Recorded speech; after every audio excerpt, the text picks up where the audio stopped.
नमस्कार, पंजाब टाइम्स देख रहे हैं आप और मैं हूं आपके साथ ज्योति। बीजेपी नेता सुनील जाखड़ ने सोशल मीडिया प्लेटफॉर्म एक्स पर पोस्ट करते हुए लिखा कि ये जो लोग ये कह रहे हैं कि बीजेपी में जाना चाहते हैं, उन्हें हमारी तरफ से टाटा बाय बाय। वे इसके कारणों पर विचार करने के बजाय अहंकार में जी रहे हैं। आम आदमी पार्टी के पाठक ने भी ठीक उसी तरह से प्रतिक्रिया व्यक्त की थी जैसे कांग्रेस के वरिंग ने तब की थी जब उनके नेता कांग्रेस छोड़कर बीजेपी में शामिल हो गए थे। यह अहंकार उनकी दोनों पार्टियों के विनाश का एक कारण साबित होगा।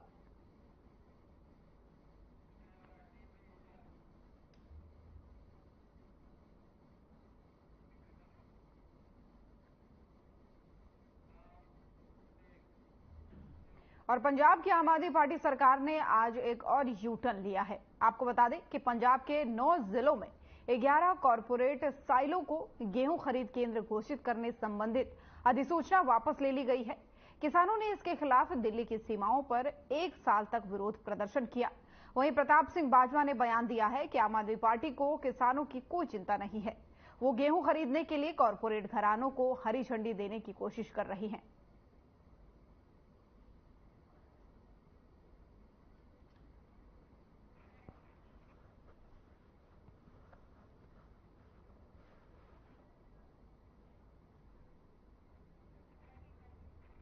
तो चंडीगढ़ से आपको खबर बता रहे हैं, जहां गेहूं खरीद अधिसूचना को वापस लिया गया है। प्रताप सिंह बाजवा ने ये बयान दिया है, उनका बयान सामने आया है, जिसके बाद से नोटिफिकेशन भी आपको दे रहे हैं। आम आदमी पार्टी का ये यू टर्न बताया जा रहा है।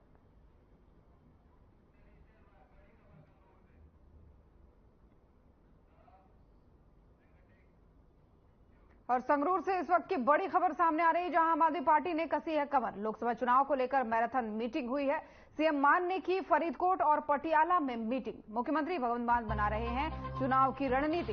विधायक को बताया जा रहा है चुनाव का प्लान। तो बड़ी और अहम जानकारी आपको संगरूर से दे रहे हैं, जहां लोकसभा चुनाव नजदीक है और ऐसे में रणनीति लगातार बनाई जा रही है। मुख्यमंत्री चुनाव की रणनीति बनाते यहाँ पर नजर आ रहे हैं। विधायक को बताया जा रहा है पूरे चुनाव की रूपरेखा, कैसे क्या कुछ होने वाला है। आम आदमी पार्टी ने चुनाव को लेकर के कमर कस ली है, क्योंकि बीते दिन उनके एक नेता जेल से बाहर भी आ गए और उसके बाद से आम आदमी पार्टी भी एक्टिव मोड में नजर आने लगी है, यानी चुनावी मोड में नजर आने लगी है। और इसी बीच पंजाब को लेकर के रणनीति लगातार बनाई जा रही है। संगरूर में ये बैठक चल रही है, जहां पर मुख्यमंत्री मान खुद विधायकों को चुनाव की रणनीति बता रहे हैं। मैराथन मीटिंग लोकसभा चुनाव को लेकर ये चल रही है।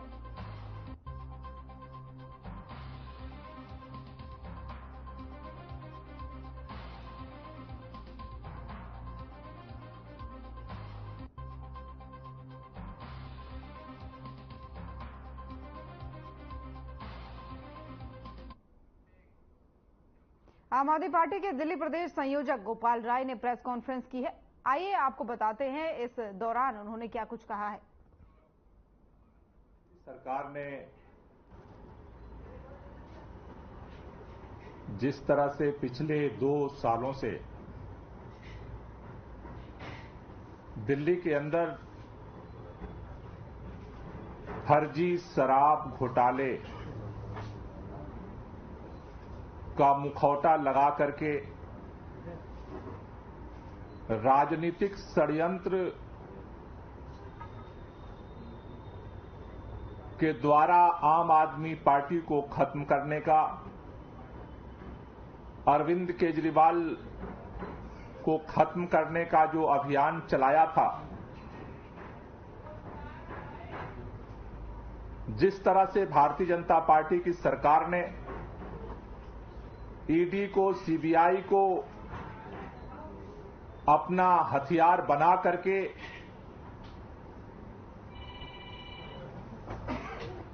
फर्जी आरोपों के आधार पर एक एक करके आम आदमी पार्टी के नेताओं को गिरफ्तार करवाया।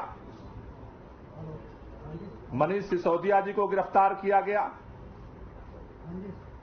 संजय सिंह जी को गिरफ्तार किया गया, सत्येंद्र जैन जी को गिरफ्तार किया गया और अब दिल्ली के मुख्यमंत्री अरविंद केजरीवाल जी को भी तिहाड़ जेल गिरफ्तार करके भेज दिया गया। लेकिन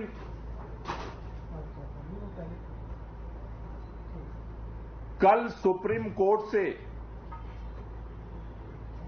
संजय सिंह जी की जमानत मिलने के बाद एक बात स्पष्ट हो गई है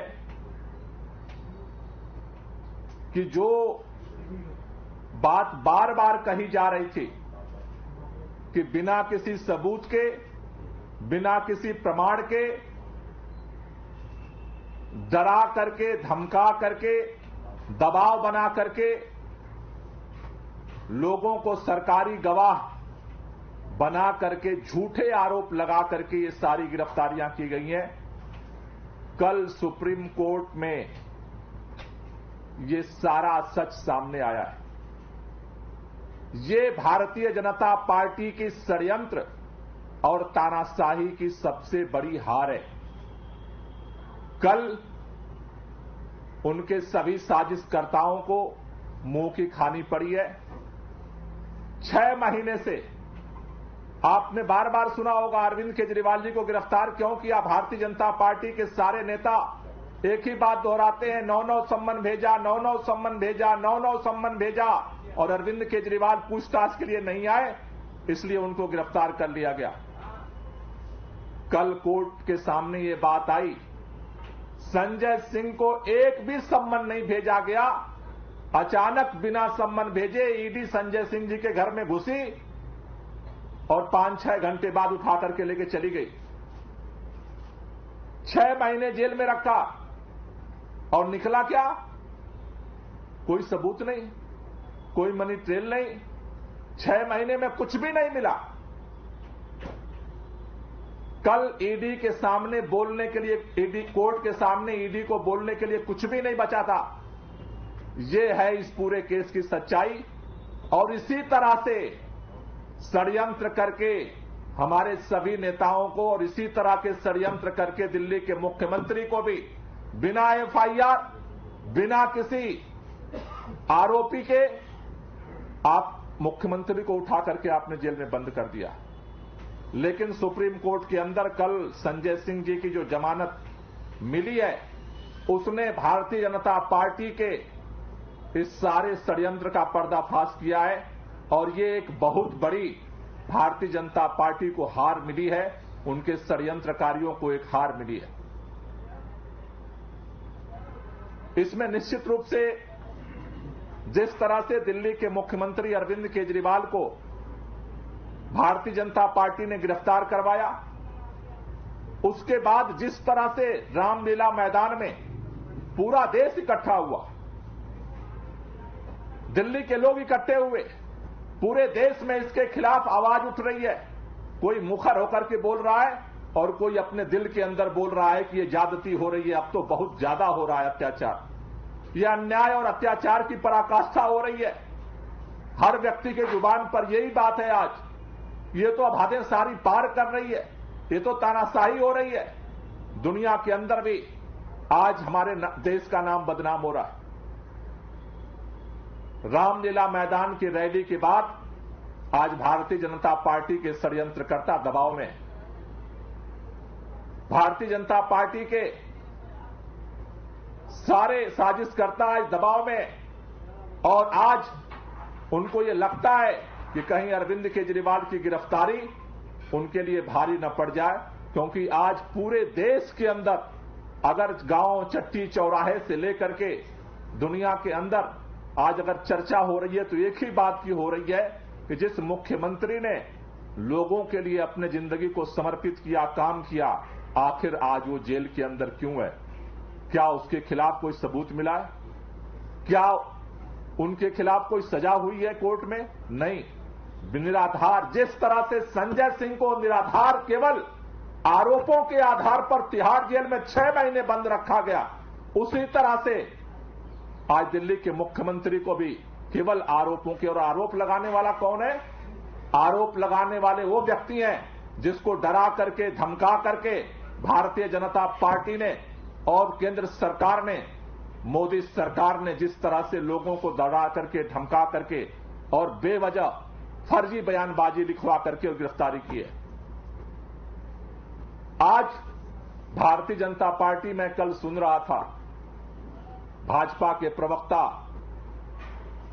सारे एक बात कह रहे थे, देखो ईडी कितनी निष्पक्ष है, देखो संजय सिंह की जमानत मिल गई, ईडी निष्पक्ष है। शर्म नहीं आती है?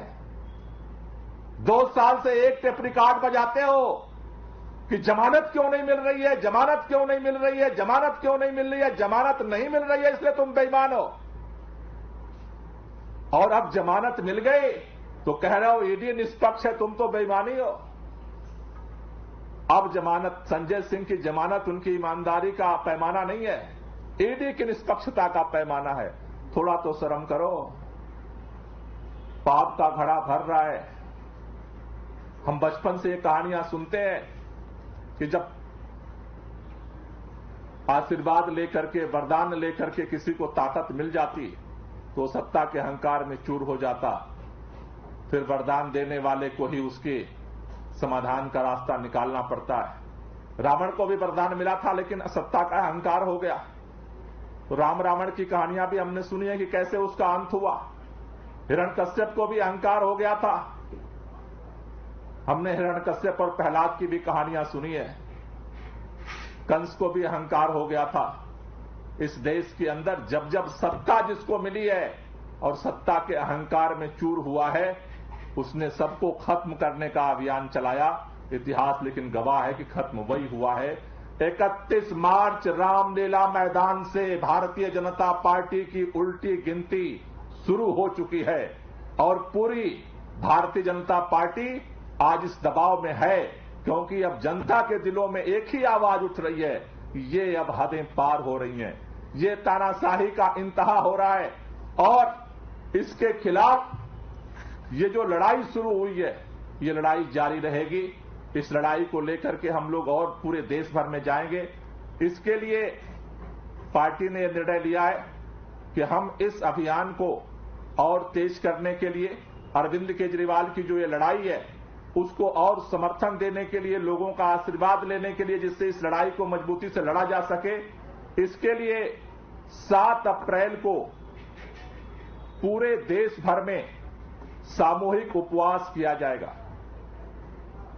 7 अप्रैल को जो लोग भी अरविंद केजरीवाल जी की गिरफ्तारी के खिलाफ हैं, जो लोग भी इस देश के संविधान को बचाना चाहते हैं, जो लोग भी इस देश में लोकतंत्र को बचाना चाहते हैं, जो लोग इस देश के अंदर जो ये अत्याचार और अन्याय हो रहा है उसको रोकना चाहते हैं, जो लोग इस देश से मोहब्बत करते हैं, उन सभी लोगों से ओपन कॉल है कि आप अगर अपने घर पे चाहें, आप अपने घर पे सामूहिक उपवास कर सकते हैं। अगर अपने गांव में चाहें, अपने गांव में सामूहिक उपवास कर सकते हैं। अपने मोहल्ले में चाहें, अपने मोहल्ले में सामूहिक उपवास कर सकते हैं। अपने ब्लॉक मुख्यालय पर अगर करना चाहते हैं, अपने ब्लॉक मुख्यालय पर आप अपना उपवास कर सकते हैं। तहसील मुख्यालय पे आप उपवास कर सकते हैं। जिला मुख्यालय पे आप उपवास कर सकते हैं। प्रदेश के राजधानियों में आप उपवास सामूहिक रूप से कर सकते हैं। इसी तरह से पूरे देश के अंदर जहां भी आप अरविंद केजरीवाल की इस लड़ाई में आप साथ देना चाहते हैं तो आप 7 अप्रैल को देशव्यापी ये उपवास का कार्यक्रम होगा, उसमें आप सहभागी बने, अपने अपने जगह पे उपवास करें। उसी तरह से पूरे देश में 7 तारीख को जैसे सामूहिक उपवास होगा इस गिरफ्तारी और तानाशाही के खिलाफ, दिल्ली के अंदर 7 अप्रैल को जंतर मंतर पे 11 बजे से सामूहिक उपवास किया जाएगा। दिल्ली में जो जंतर मंतर पे सामूहिक उपवास होगा, जिस सामूहिक उपवास में हमारे दिल्ली सरकार के सभी मंत्री, सभी विधायक, सांसद, हमारे सभी पार्षद, जो पदाधिकारी हैं वो सभी लोग शामिल होंगे। ये जो सामूहिक उपवास का जंतर मंतर पे कार्यक्रम होगा, ये ओपन कार्यक्रम होगा। इस कार्यक्रम में सभी, चाहे वो छात्र संगठन हो, युवा संगठन हो, मजदूर संगठन हो, किसान संगठन हो, व्यापारी संगठन हो, सामूहिक जो सामाजिक संगठन है, आरडब्ल्यूए हैं, जो भी इस गिरफ्तारी के विरोध में है, तानाशाही के विरोध में है, लोकतंत्र की रक्षा करना चाहता है, संविधान की रक्षा करना चाहता है,